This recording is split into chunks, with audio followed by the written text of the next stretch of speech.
ಕುರುಹವತ್ತಿ ಅಂದ್ರೆ ಅದು ಮುಂಚಿನ ಹೆಸರು, ಈಗ ಕುರುವತ್ತಿ. ಆತನ ಹೆಸರು ಕುರುಹ ಅಂದ್ರೆ ಅಲ್ಲಿ ಕುರುಹು ಭಾಳ ಐತಿ. ಇಲ್ಲಿ ಎಲ್ಲರೂ ಬಂಡಿ ಕಟ್ಕೊಂಡು ಎಲ್ಲರೂ ಹೋಗ್ತಾರಲ್ಲ, ಆ ಬಸವಣ್ಣನ ಕುರುಹು ಮಲ್ಲಿಕಾರ್ಜುನ ಕುರುಹು ಆ ಭಕ್ತರಿಗೆಲ್ಲ ಅದು ಒಲಿತೈತಿ.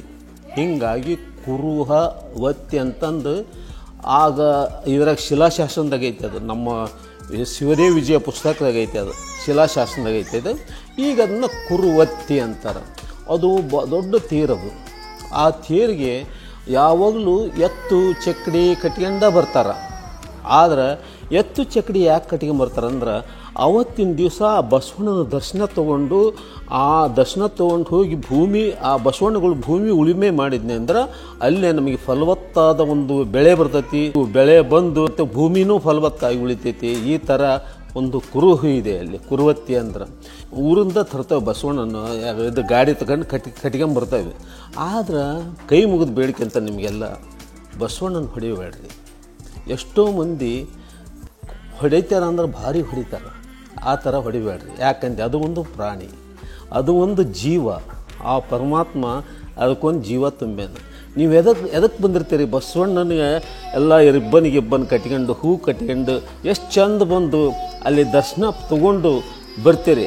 ಬಂಡಿ ತಗೊಂಡು ಹೋದ್ರೆ ಅಲ್ಲಿ ಒಂದು ಧರ್ಮ ಉಳಿತೈತಿ.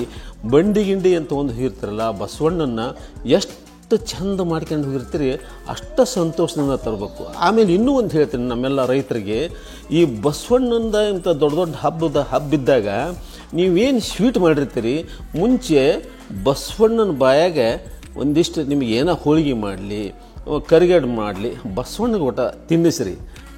ತಿನ್ನಿಸಿದ್ನಿ ಅಂದ್ರೆ ಬಸವಣ್ಣ ಆ ಮನಸ್ಸು ಶಾಂತಿ ಇರ್ತೈತಿ. ಅದಕ್ಕೆ ದಯವಿಟ್ಟು ಬಸವಣ್ಣನ ಯಾರು ಹೊಡಿಬೇಡ್ರಿ.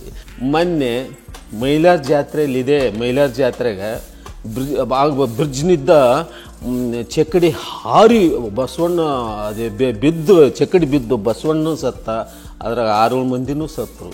ಆ ಥರ ಅನ್ಯಾಯ ಆಗಬಾರ್ದು. ಇವತ್ತು ನಾವು ಮಾನವ ಕುಲಕ್ಕೆ ಹುಟ್ಟಿ ಬಂದವೆ ಅಂದ್ರೆ ಧರ್ಮ ಪರಿಪಾಲನೆ ಮಾಡಬೇಕು.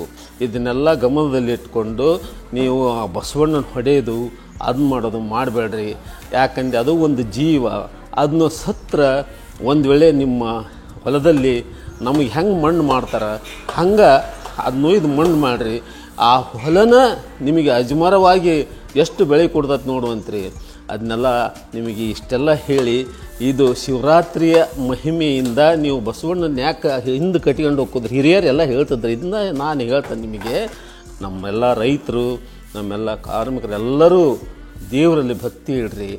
ಆಮೇಲೆ ಯಾವ್ದಾರು ಒಂದು ಕಾಳ್ತನ ಮಾಡಿದ್ದು ಇವು ಎಷ್ಟು ದಿವ್ಸ ಉಳಿತವು? ಒಂದು 14 ದಿವ್ಸ ಉಳಿತವು.